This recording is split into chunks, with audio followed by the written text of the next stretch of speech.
Matt, there is no situation in which either the Republican Party or the Democratic establishment parties are going to give Andrew Yang any real credit if he says that he wants to run as president again. Like that's not his place among the establishment. They obviously don't really want him to have a voice. Well, everybody knows, like, at the end of I was saying this too yesterday on Shane's podcast. Like, at the end of the day, everybody knows who Andrew Yang is. Like, he's not going to fool anyone. Like, he can play on Team Blue and on Team Democrat as long as he wants. I mean, he clearly, like, he is a Democrat. Like, he wanted to get Trump out and he wanted Biden to win.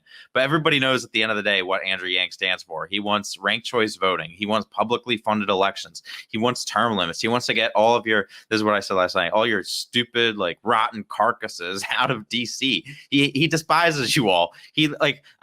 Someone showed me a clip last night from Yang Speaks Too with Yang. Like, he's talking about how, literally he was on Yang Speaks 30 seconds. He's like, all those people in DC, like, they don't fucking want to do anything. Like, I've been around governors, I've been around senators, I've been around congressmen. These people are useless. Like, so everybody, like, and Andrew Yang's not hiding who he is to the Democrats or to the Republican establishment.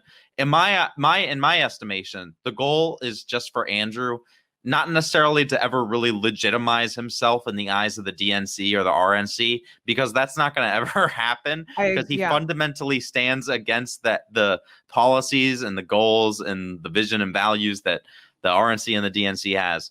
But what Andrew can build credibility with, if he, in this case with the Democrat side, if you just play on Team Blue, and even with the Republican media, I guess, too, is just building credibility up with just the media. Because if Andrew Yang's in the news and he's doing stuff that's relevant to what's going on, and like right now he's going to Georgia being Team Blue to help flip those Senate races, like that. He stays in the media. That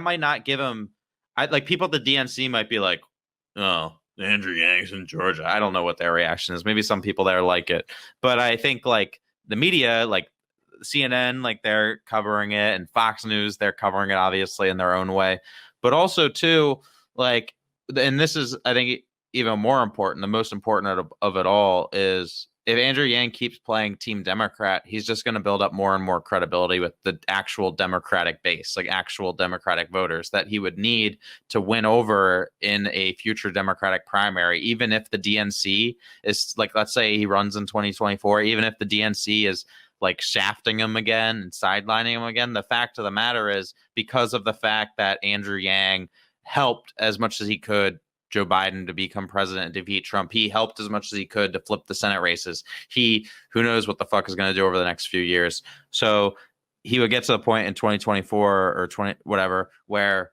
a lot of Democrat voters, like, they by that point are going to like Yang, like, they're going to respect Yang, they're going to appreciate Yang. And even if the DNC tries to, like, screw him over, it's like, at some point it doesn't matter, because Yang will be big enough and relevant enough.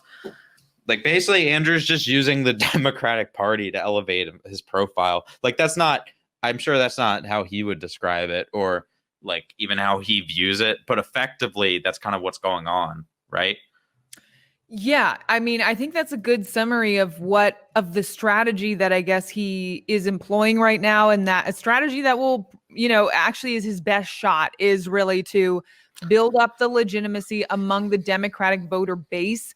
And also, I think, it's good that he is having this podcast, that he's connecting with people who are high profile, so that when he does run in 2024, he has people that he can call on for a number of different things. He established that trust and that connection, and making himself just generally more mainstream. But I think that's a good point to make, is like, is Andrew Yang, and I think this is what people are worried about, is Andrew Yang perfectly aware of the downfalls of the Democratic establishment party? And I think the answer is a resounding yes, but he still has to, in my opinion, he's just trying to make absolutely sure that he has exhausted every single, avenue that could be available to someone like him to try and make change within the system. What's up, guys? Matt here. If you enjoyed that clip, make sure you head on over to the Paget and Matt Show. It's a new YouTube channel that me and Paget just started. You're gonna love it. We talk about all sorts of things. So head on over, watch the rest of the episode, subscribe, like the video, and we'll see you next time. Put the money in our hands.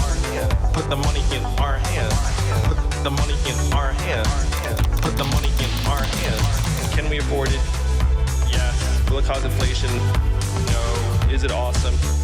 Yes. Is anyone trying to make it happen? Yeah, that guy.